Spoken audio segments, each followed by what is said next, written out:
Thank you, Mr. Speaker. And can I associate our side of the House with the remarks the Prime Minister made about James Elliott? Can the Prime Minister tell us why his government is the first government in history to float increasing income tax rates only to then U-turn on it all after the actual budget? Prime Minister.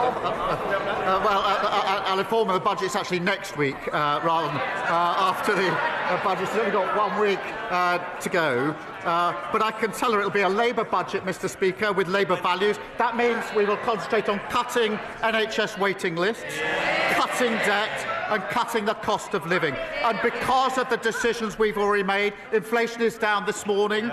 The Bank of England have upgraded growth. We've got a record £230 billion of investment into this country under this government. Mr. Speaker, he says the budget is next week, but we read all about it in the papers. This is the first budget to unravel before it's even been delivered. The Chancellor's cluelessness, I'm afraid, is damaging the economy now. The Prime Minister needs to end this shambles. So can he confirm today that he won't break another promise by freezing income tax thresholds? Mr. Speaker, the budget is 1 week today and we will lay out our plans. But what we won't do, Mr. Speaker, I've said what we will do in terms of protecting the NHS and public services. What we won't do is inflict austerity on the country as they did. It's caused huge damage. What we won't do is inflict a borrowing spree like Liz Truss did, also inflicted and did huge damage. Mr. Speaker, have they learnt anything? She's apparently got a golden economic rule, I think. So it's a very important rule, this golden rule. That there's this £47 billion of cuts with no detail. No wonder the Institute of Government says they're on very shaky foundations. They haven't listened and they haven't learned. Mr. Speaker, it is quite clear that they are going to freeze thresholds. We didn't get a clear answer from them, but this is really important. Because in her budget speech last year, the Chancellor said, and I quote, "I am keeping every single promise on tax that I made in our manifesto. So there will be no extension of the freeze in income tax and national insurance thresholds." Why was freezing thresholds a breach of the manifesto last year, but it isn't this year? Mr. Speaker, every week she comes along and speculates and distorts. Last year, Mr. Speaker, last year they predicted recession. And what did we get? The fastest growing economy in the G7 in the first half of the year. Opposed NHS investment, and what do we get? 5 million extra appointments in the first year of a Labour government. They tried growing the economy with millions on NHS waiting lists, with our schools crumbling and holes in our road. It didn't work. What do they want to do now? Go back to the same failed experiment. Mr. Speaker, he talks about speculation. The only people who've been speculating are his government every single day for the last 3 months. And he mentioned inflation in his last answer. Inflation has nearly doubled since they came into office. He wants a round of applause because it's come down a little bit. I will remind him that food inflation is up 4.9%. That is making life miserable for all of those people out there. But let's go back to thresholds, because this is important. When the Chancellor made that promise to unfreeze the thresholds, it wasn't an off-the-cuff comment. She said it on the floor of this House in her budget speech. That was a deliberate statement of government policy. So if she breaks such a clear promise, how can the public trust a word that she says next week? Mr. Speaker, she talks about inflation. It went to 11% on that. 11%. And the country is still paying the price. Inflation is down this morning, wages are up, and we've had 5 interest rate cuts, and that's because our fiscal rules are ironclad. And the Leader of the Opposition and the party officers have no credibility on the economy. She was Treasury Minister during the worst decline in living standards on record. And she said that Liz Truss got the mini-budget 100% right.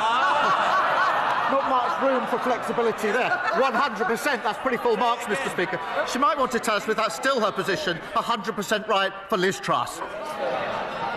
Mr. Speaker, I was Treasury Minister at the height of the pandemic. We cleaned up that mess. Maybe he could clean up some of his own mess. And I'm going going to repeat what the Chancellor said, because it's quite clear that the whole front bench has forgotten. She said, "I have come to the conclusion that extending the threshold freeze would hurt working people. It would take more money out of their pay slips, and yet that's what they're planning to do next week." And all of this speculation is having real-world consequences. Just this morning, the UK chair of ExxonMobil said, and I quote, "The government needs to understand that the whole industrial base of the UK is at risk unless they wake up and realise the damage their economic policies are doing." Mr. Speaker, can the Prime Minister tell us, is the loss of UK industry the price the country has to pay for having a clueless Chancellor? Mr. Speaker, let me just say about ExxonMobil, it is a difficult time for the workforce there, and we must focus on supporting them. We've been meeting the company for over 6 months and explored every possible reasonable avenue. They've been facing losses for the last 5 years. It's best to do the detail before you chunter. And they're currently losing £1 million a week. But she talks about policy and approach. On energy policy, she follows reform. On the European Convention, she follows the man who wants her job. And when her shadow minister said we should deport people lawfully here to achieve cultural coherence, she pretended that it didn't happen. I could go on. She was the Trade Secretary that didn't sign any trade deals. Cheerleader for the mini-budget, cheerleader for open borders, and when they were crashing the economy, botching Brexit and running down the NHS, she was right at the centre. She hasn't got an ounce of credibility. Mr. Speaker, on energy policy, what we are doing is listening to industry. What happened, I had a round table. Mr. Slinger, please. We don't want to have to sling you out.